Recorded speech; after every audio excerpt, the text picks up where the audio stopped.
বাংলায় এরকম যদি 1,50,000 বিদ্যালয় থাকে আর ওগুলা যদি চলে, আমারটা সবার আগে চলবে।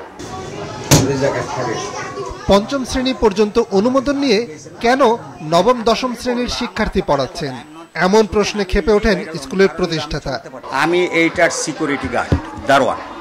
ইন্টার পাস করে যদি আমি মাস্টার ডিগ্রি পড়াইতে পারি আপনাকে। নগরীর অলিগলিতে গজিয়ে উঠেছে অসংখ্য কিন্ডারগার্টেন স্কুল। ঢাকার পল্লবীতে এমনই মিরপুর আইডিয়াল স্কুল। শিক্ষা মন্ত্রণালয় স্কুলটিকে অষ্টম শ্রেণী পর্যন্ত পাঠদানের অনুমোদন দিয়েছে। নবম শ্রেণীতে কোনো শিক্ষার্থী ভর্তি করাতে বা পড়াতে পারবে না। তারপরও বছরের পর বছর ধরে নবম শ্রেণীতে শিক্ষার্থী ভর্তি করাচ্ছে। এই যে এবারে এসএসসি ফর্ম পূরণ করছি না আমরা, এরও অন্য স্কুলের মাধ্যমে দিবে। আর এরপরে বেদ, আগামী বছর যে বেদ যাবে এটা আমার স্কুলের নামে। মোহাম্মদপুর, জিগাতলা, বাড্ডা, রামপুরা, মেরুল, পল্লবী, উত্তরা, উত্তর ও দক্ষিণ খান এলাকায় হাজার হাজার অননুমোদিত স্কুল অবৈধভাবে নবম শ্রেণীতে শিক্ষার্থী ভর্তি করাচ্ছে। আর আশেপাশের বৈধ কোনো স্কুলের শিক্ষার্থী হিসেবে নবম শ্রেণীতে রেজিস্ট্রেশন করিয়ে এসএসসি পরীক্ষাও দেওয়াচ্ছে। Twinkle Kids Grammar School, Saber International School, Mirpur Ideal School সহ 12টি স্কুলের শিক্ষার্থীরা এসএসসি পরীক্ষা দেয় মিরপুর 5 নম্বরের রূপনগর আদর্শ উচ্চ বিদ্যালয়ের শিক্ষার্থী হিসেবে। প্রধান সড়ক থেকে অনেকটা ভেতরে একটা গলির মধ্যে এই স্কুল। দূর থেকে কোনোভাবেই বোঝা যাবে না স্কুলের অস্তিত্ব। নির্মাণাধীন ভবনের চারপাশে টিনের বেড়া দিয়ে ক্লাসের কার্যক্রম চলছে। শিক্ষার্থী ভর্তির কথা বলে প্রধান শিক্ষকের সাথে কথা বলে মাছরাঙা টেলিভিশন, তখন অজান্তেই স্বীকার করে নেন সব অনিয়ম। অন্য স্কুল থেকে এসে পরীক্ষা দেয়, এই তদন্ত করে না কখনো? বোর্ড থেকে তদন্ত করবে না কেন?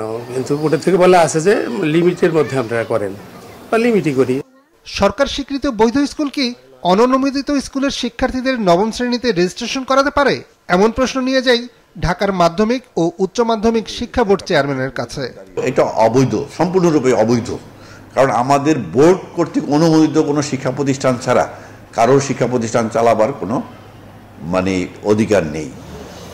একটি এমপিওভুক্ত শিক্ষা প্রতিষ্ঠানের ক্যাচমেন্ট এরিয়া কতটুকু, তাতে রয়েছে জটিলতা, বিশেষ করে ঢাকার ক্ষেত্রে। আর এই সুযোগটা নিচ্ছে স্কুলগুলো।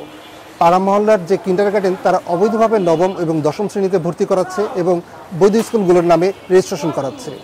এই নিয়ম অনিয়ম চলছে বছরের পর বছর ধরে। শিক্ষকরা বলছেন এই অনিয়ম দূর করতে ক্যাচমেন্ট এরিয়ার ব্যাখ্যাটা সুস্পষ্ট হওয়া প্রয়োজন। নিয়াজ মোর্শেদ, মাছরাঙা সংবাদ, ঢাকা। একটি রুমের মাঝে পর্দা টাঙিয়ে 2 ভাগ করে 2টি ক্লাস হয়। প্রধান শিক্ষিকার টেবিলে চলে আরেকটি ক্লাস। মিরপুরে একটি বহুতল ভবনের 2টি রুম ভাড়া নিয়ে চলছে ক্যামব্রিজ ইন্টারন্যাশনাল স্কুল। তারপরও এই স্কুল নবম শ্রেণীতে শিক্ষার্থী ভর্তি করে কিভাবে? আমাদের 2টা স্কুল, এটা আমাদের পরিচালক স্যার আছে অক্সফোর্ড ইন্টারন্যাশনাল স্কুলে বসে, উনি এটা করে। ক্যামব্রিজ স্কুলের পাশেই Mirpur Udayan school and college. পুরনো 6তলা ভবনে 11টা রুমে 2 শিফটে ক্লাস হয়।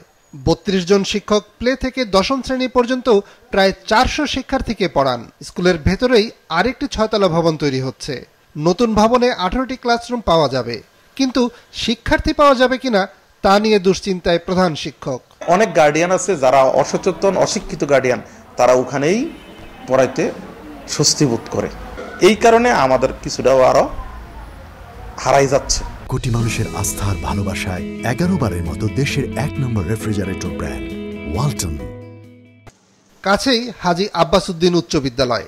একসময় এই স্কুলে 1200 জন শিক্ষার্থী ছিল, এখন 400-তে নেমে এসেছে। পাড়া মহল্লায় গজিয়ে ওঠা স্কুলের কারণে অনুমোদিত স্কুলে শিক্ষার্থী সংকট দেখা দিয়েছে।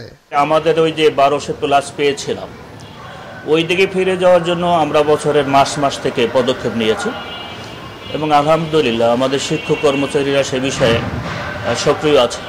কিন্ডারগার্টেন স্কুলগুলোয় পড়ালেখার মান কেমন? সরকারি স্বীকৃতিপ্রাপ্ত স্কুলগুলোর শিক্ষকদের এমপিওভুক্ত হলে মোটা দাগের নিবন্ধিত, তারপরে পিটিআই, বিএড বা এমএড ডিগ্রিধারী হতে হয়। কিন্তু এসব স্কুলে সরকার স্বীকৃত প্রশিক্ষিত শিক্ষক নেই। মেট্রিক পাস করেনি আমাদের ছাত্র, সে কিন্ডারগার্টেনের প্রিন্সিপাল।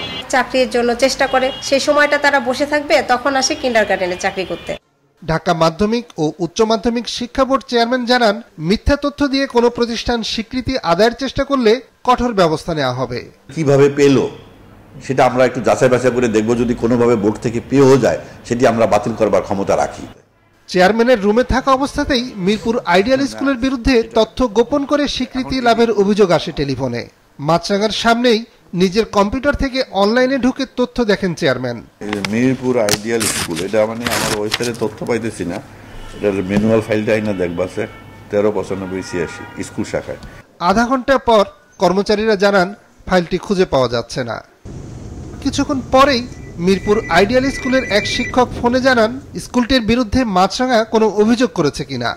অর্থাৎ ঢাকা বোর্ডে কি হয় তা বাইরে বসে মুহূর্তের মধ্যে জেনে যান প্রভাবশালীরা। বোর্ডের থেকে ফোন দিল আমার একজন পরিচিত, আপনার স্কুলের নামে একটা কমপ্লেন দিচ্ছে। আমি কি না স্কুলের মাধ্যমে আমাদের পরিচিত। কখন ফোন দিচ্ছে? একটু আগে। নবম ও দশম শ্রেণীর পড়ানোর অনুমোদন পেতে হলে কিন্ডারগার্টেন স্কুলগুলোকে নিজস্ব জমি, ভবন এবং নিবন্ধিত শিক্ষক থাকতে হয়। কিন্তু অভিযোগ আছে কিছু স্কুল এই নিয়ম না মেনে বোর্ডের কিছু অসাধু কর্মকর্তার সহযোগিতায় জোগাড় করে নেয় সেই অনুমোদন। ফলে শিক্ষার্থীদের ভবিষ্যৎ শিক্ষাজীবন অনিশ্চয়তার মধ্যে পড়ে যায়। নিয়াজ মোর্শেদ, মাছরাঙা সংবাদ, ঢাকা।